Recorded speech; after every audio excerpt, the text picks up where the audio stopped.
From Hollywood, it's time now for Johnny Dollar. Hillary Fuchs, Johnny. How's your time these days? Time to live, time to die, you know. What's up? A claim on a $100,000 policy. I want it investigated. 100,000? What kind of policy? Straight life. You sound worried. I am. I think we're going to be taken this time, Johnny.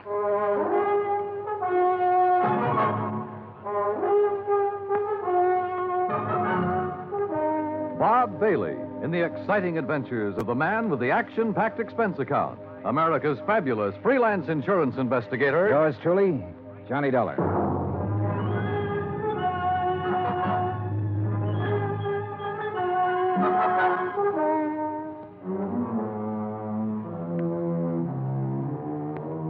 Expense account submitted by Special Investigator Johnny Dollar to Continental Insurance and Trust Company, 657 North Spear Boulevard, Hartford, Connecticut.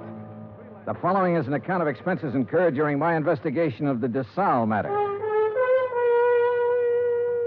I'd heard of Dave Desalles. I guess everybody in this country's heard of him at one time or another. Desalles Television, Desalles Radio, Desalles Electronics, Desalles Appliances, racetracks, theaters, Desalles this and that. But up until the time I talked to Hillary Fuchs about the case, I had never put a man behind the name. Expense account item 1, $2, 2 drinks for Hillary Fuchs and myself. We had them in his office out of my bottle over his desk. Just plain worn out with it. Stuck. Ooh, have some water. Oh. But I'll tell you this.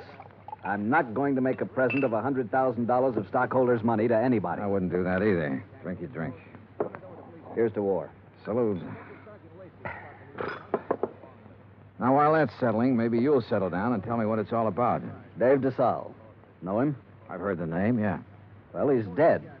Drowned 4 days ago out on the coast. So? Did you ever see our K policy series? I've heard of it. Well, the premium's about triple a normal life policy. It's designed only for people with big money. Sure.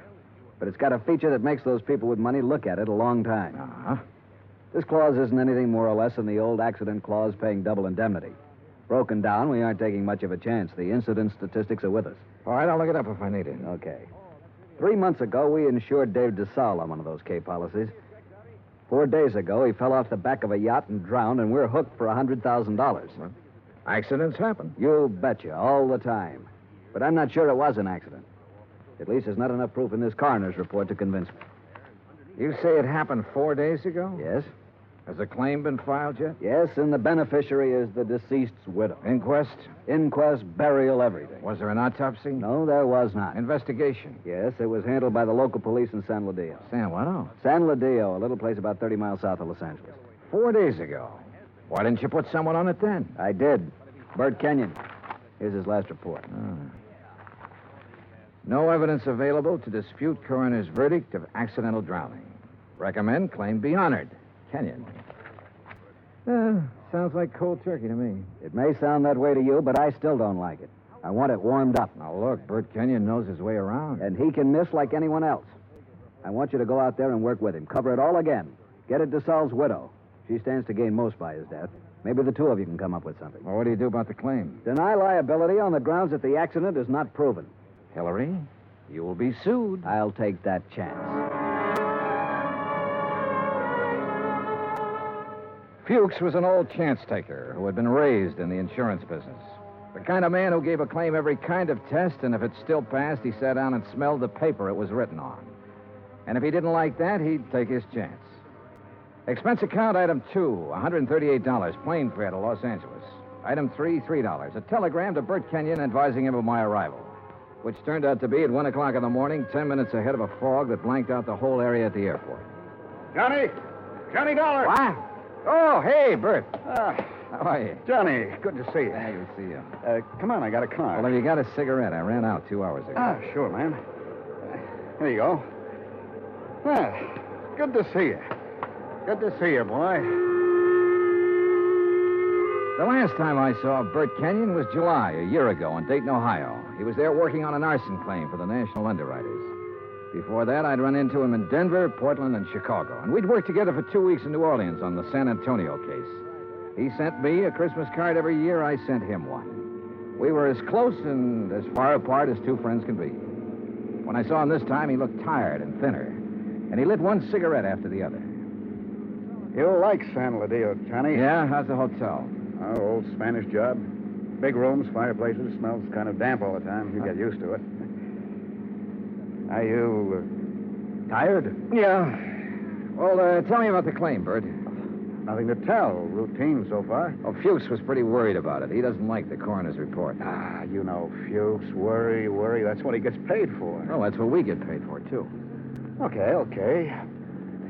On the face of it, I'd question the claim right away. Just on the 3 months period alone, I'd question it. You still think it was an accident? I think we should pay up and shut up. I'd like to have met this DeSalle guy, Johnny. Stocks and bonds and pretty blondes. He sure had 'em all. Wait till you meet Mrs. DeSalle. Wait till you see the layup. Boy. And Fuchs worrying about a $100,000 claim. Do you know how much DeSalle's widow is worth? $8 million. $100,000 means about that much to her. Not that much. Peanuts. You want to hear something funny? Real funny? Go on. DeSalle bought that policy one day at the racetrack at Del Mar. Yeah, because an insurance broker gave him a tip on a horse. Yeah. I can just see Fuchs worrying about his $100,000 and finding out about that part. How did you find out about it? Mrs. DeSalle, she told me the story. What about her? Now, what about her? She's the beneficiary. Well, I told you, $100,000 doesn't mean a thing to her. Why would she kill him for $100,000? Why not? Fuchs sent you out here to take over because he thinks I lost up, didn't he, Johnny? He sent me out to see if I could give you a hand. He wants us to cover the whole thing again.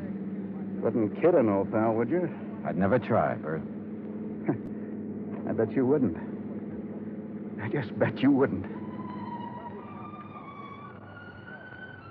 In another 10 minutes, we were in San Ladillo, a sprawling little town built around a natural harbor.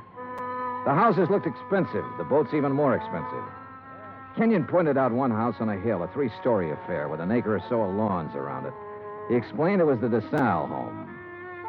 I checked into the San Ladillo Hotel and got a good night's sleep. Next morning, Bert Kenyon and I went over to the statements of everyone who had been on the yacht the night DeSalle went overboard. Then we went out and interviewed everybody again, including Mrs. DeSalle. It's getting awfully dull. You understand we have to do this. All right. Dave and I were having drinks with a few friends. He said he felt like getting a little air. He went up on deck. A few minutes later, someone was looking for him. Mr. Burke. It might have been. Well, that's what's on your statement. All right. Mr. Burke. We couldn't find Dave, and then I remembered he was on deck. We went up there and saw his hat floating on the water. We looked around. We didn't see him. I sent one of the crew to call for help. They fished him out an hour or so later. You were never on deck until then? No, I wasn't. Who are they? You said they fished him out. Police. Someone. I don't know. We're a lot of men. They tried to give him artificial respiration. Well, what did you do?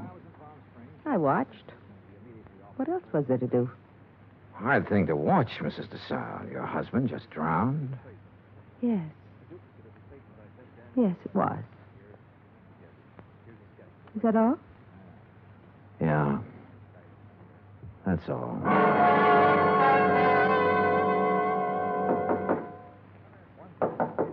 Come in. Hi. Oh, what's all this? Thought you'd be in bed. Just going over the reports again. Well, what do you think? Oh, I don't know. I'm trying to make up my mind, Bert. About Mrs. DeSalle. The way she looks, the way she acts. I told you she was something. Yeah, sure. 50 men would sell their souls to be tied up with her one way or another. She had help, Bert. What? She had to have help to kill him. A dozen people swear she was below drinking martinis with him, so someone was up on deck waiting for DeSalle. What have you got to go on? DeSalle swam the English Channel 20 years ago. He should have been able to swim 20 feet to a gangplank. Drunk or sober, he should have been able to do that. I knew about that swimming business. Expert swimmers drown all the time. We both know that. What else? Well, why didn't somebody hear him yell? Maybe he didn't. Everybody lets out a yell in a situation like that, falling or in the water. There were a dozen people aboard. One of them should have heard him yell. Yeah, I guess you're right. All right, suppose he didn't yell. But suppose this coroner made a mistake about the bruises on the side of his head. Suppose they happened before he went over the side. It'd be hard to prove now, Johnny. Oh, look, she's got a boyfriend somewhere, Bert. She had to have one. The servants can be gone over. Somebody at the house has seen him. He's called her, sent her messages. He's our boy. We can bring him out in the open. We'll get help from Los Angeles. We'll call the legal department and get them busy. Get permission to exhume the body and have an autopsy. We'll Johnny, What? let this one go, huh? What? Drop it. It's just lousy enough to get by, Fuchs. We got a good case, Bert. I know. I've known it all along, Johnny. A sellout? Mrs. Desalles offered me the whole 100,000. The whole 100,000, Johnny, to let it get by. Who helped you do it? I don't know. I wasn't interested anymore when she came up with the offer. Look, what does Desalles mean to you and me? Nothing. He had a whole life, the best it could give him. We can't bring him back. I'll split the 100,000 with you, Johnny. We'd have a little chance for some things, too. Johnny? Bert. No deal? No deal. You're a good dick, Johnny. Stand up. Oh, put that thing away. I've been looking a long time for a mark like this. Now you've lost it up, and I have to beat it. Turn around. Bert. So long, Johnny.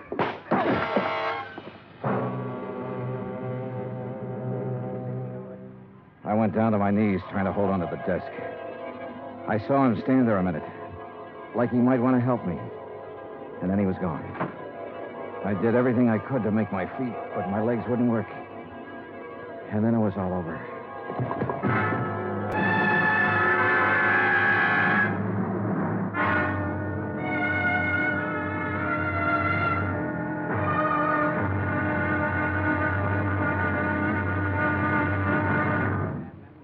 Act two of yours truly, Johnny Dollar, in just a moment.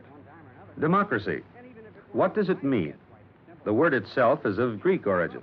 Demos meaning the people, and kratos meaning authority. Thus, in a democracy, the people have the authority to rule themselves. But where does the authority come from? The authority comes from the people themselves. They put it in their Constitution, and the Constitution can't be changed by anyone except the people. That puts the supreme power of the government of a democratic country right in the hands of the people, and the people elect their representatives to run the government. In that manner, democracy gives everyone equal representation in the government.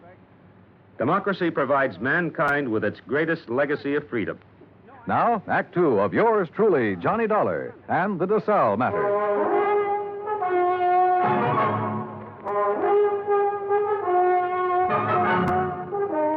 The light on the desk was the first thing I saw. It was still on. The window was still open. The room was the way it had been before. I kept thinking about every man having a price and how Bert Kenyon had settled for $100,000. It seemed like a fair price. It also seemed too bad there was no way for him to collect it.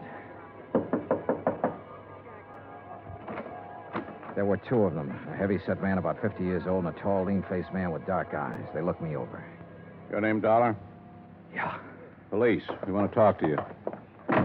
My name's Blair. This is Sergeant LaFrida. You sick or something? I bumped my head. How? Never mind. Well, what do you want? We'll ask the questions. What are you doing in San Ladillo? I'm standing around in a hotel room talking to a couple of cops. Just answer up. Don't be funny, fella. I don't feel even a little bit funny. You got a license to carry this gun? Hey, what is this? Have you? Yes. Your meat-handed friend ought to put it down or it might go off. Been fired, Tom? Ah. Meat-handed, huh? That's what I said. I'll remember that. Okay. Tell us about it.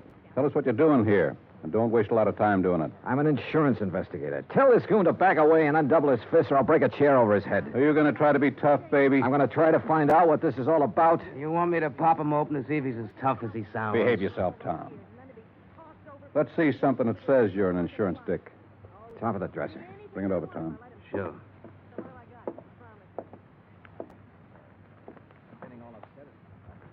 Yeah. Yeah. Okay. Now tell us what you're doing in town.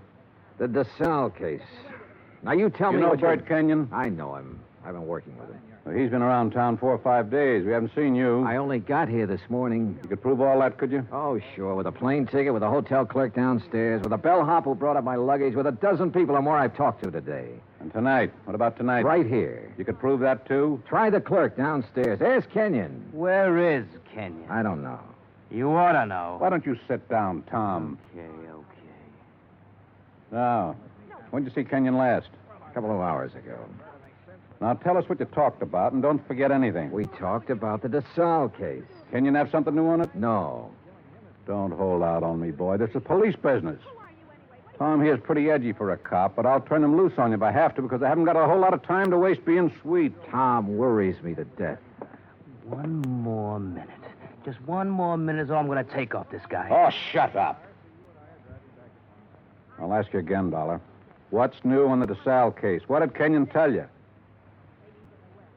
The way we look at it, you came out here because something new popped up that might take 2 guys to handle it. Look at it any way you want to. Blair, you going to take this stuff? Never mind. Okay. Get your hat and coat, Dollar. We're going to see a fella. Not unless I know why. And I mean that. Dollar, your buddy's been killed. What? Kenyon. Somebody shot him up an hour ago.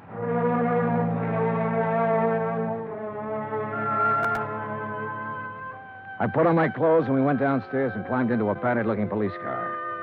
Tom LaFrida drove. I sat with Blair in the back seat. No one said anything.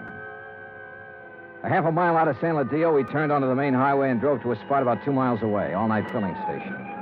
There were a couple of highway patrol cars there, an ambulance, and men in dark suits who looked the way policemen always look. Wait here. Keep an eye on him, Tom. Sure. Be just a minute. He's a soft old gink. I suppose you're hard. I know how to handle pinballs like you. Before we're through, you and me, we'll have it out. Okay, Dollar. Get out. Yeah, sure. Tom, put the spotlight on him. Okay. Good. Now, Posey. Posey, take a good look at this man. You ever seen him before? No? Look good. Take your time, boy. No, man I saw was shorter by this much. He wasn't as husky. Okay. You go in back of your place there and get some sleep, boy. That all? There'll be more by morning. Go along now. Sure. Night. What was all that? Tom, get out. You stick Sure. around here with Dick and Wally. Okay. You're the boss. You get in the front, Dollar.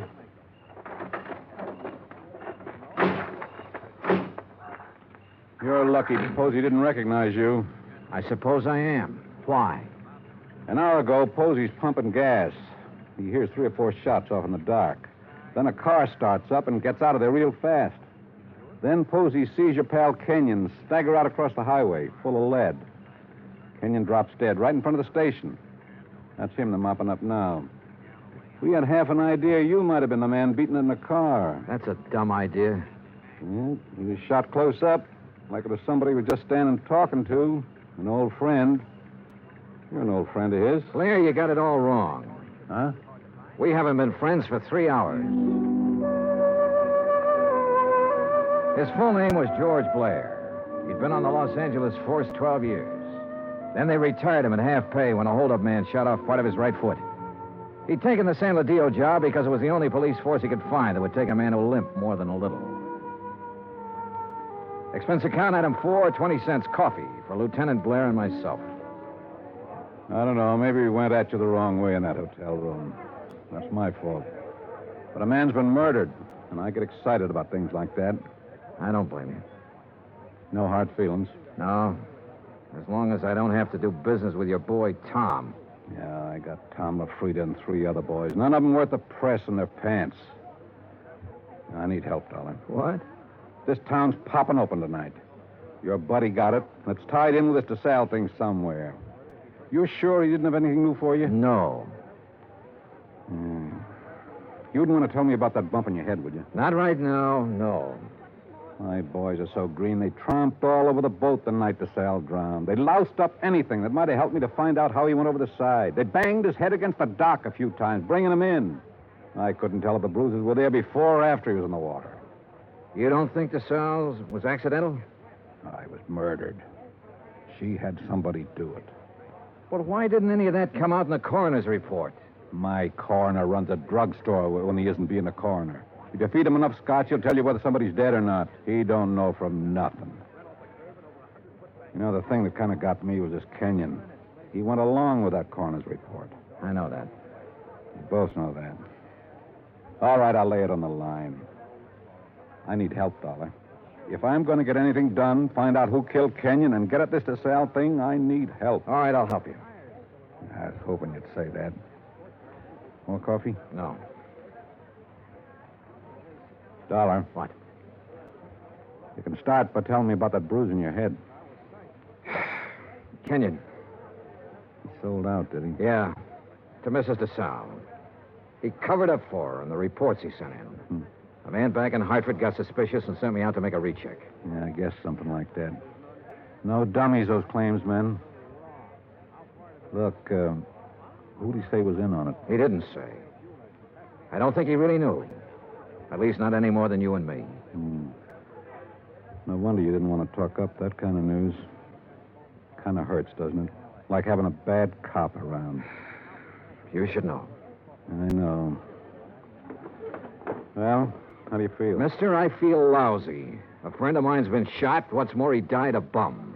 Well, I'm talking about dropping in on people while the smoke's still hanging around. Mrs. Desalles? Yeah. Let's go. It was about 6:45 in the morning when we left the diner. By 7:30, we were winding up the driveway to the Desalles mansion overlooking the ocean. Blair mumbled things about the fog lifting and what a nice day it would be. I smoked cigarettes and looked and watched the contented smile he kept on his face. Well, what do you know? Tommy LaFrida's car. Well, what does that mean? Well, let's find out. Tom was off duty at 6 o'clock, as far as I know. I told you it was going to be a nice day. Yeah, you did it then.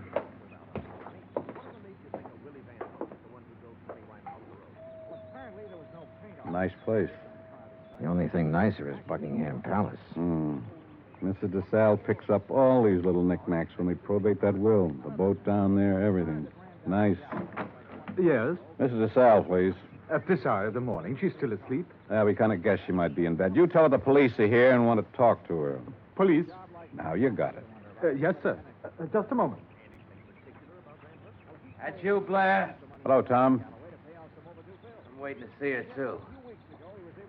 Thought she might have a little something to say that'd help in that Kenyon killing and be willing... You remember Mr. Dollar? Mister? That's what I said, Tom. What is this? He's giving me a hand. You trust him. Better than I do you. Kind of a crack is that? No crack. Just that you're always talking when you ought to be listening.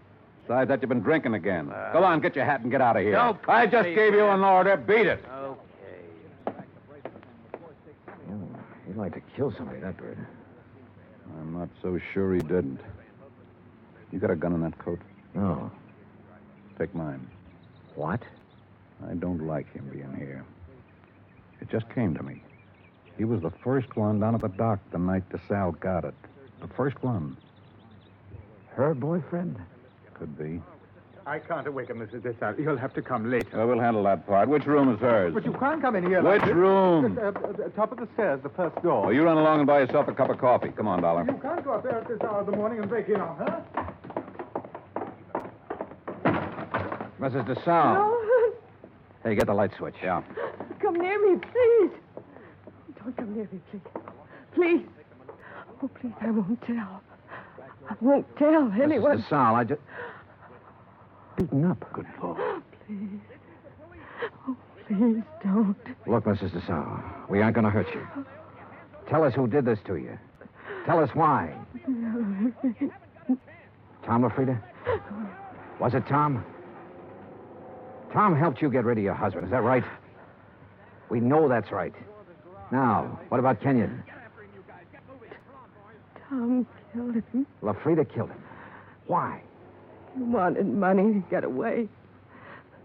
Tom said it'd be easier to kill him off than let him go. Tom did this. Why?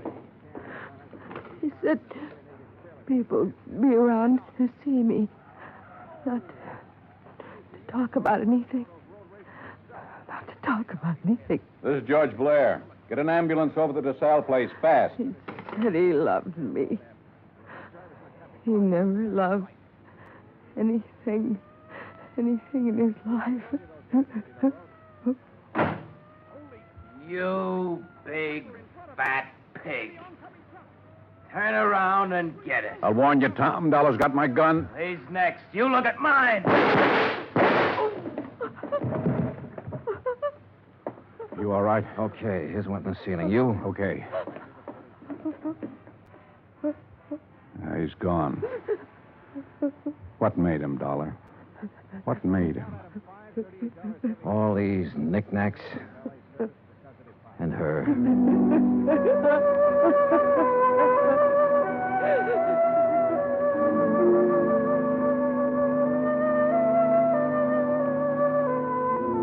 Expense account item 5, $25. One phone call to Hartford.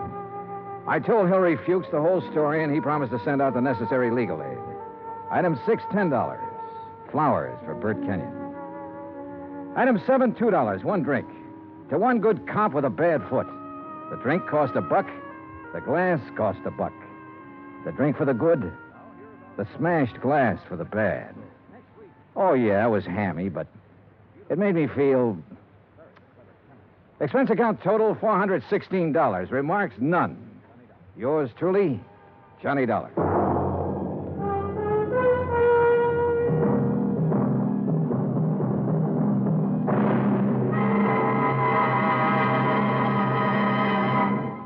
Now, here is our star to tell you about next week's story. Next week, one of the sweetest old characters I ever met.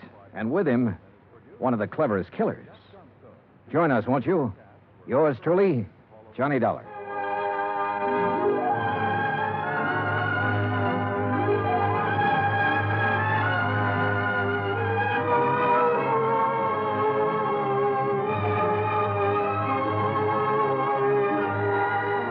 Yours truly, Johnny Dollar, starring Bob Bailey, originates in Hollywood. It is written by John Dawson and is produced and directed by Jack Johnstone. Heard in our cast were Virginia Gregg, Harry Bartell, John Stevenson, Will Wright, James McCallion, and Ben Wright. Musical supervision is by Amerigo Marino. Be sure to join us next week, same time and station, for another exciting story of yours truly, Johnny Dollar. Dan Cumberly speaking. Johnny Dollar has come to you through the worldwide facilities of the United States Armed Forces Radio and Television Service.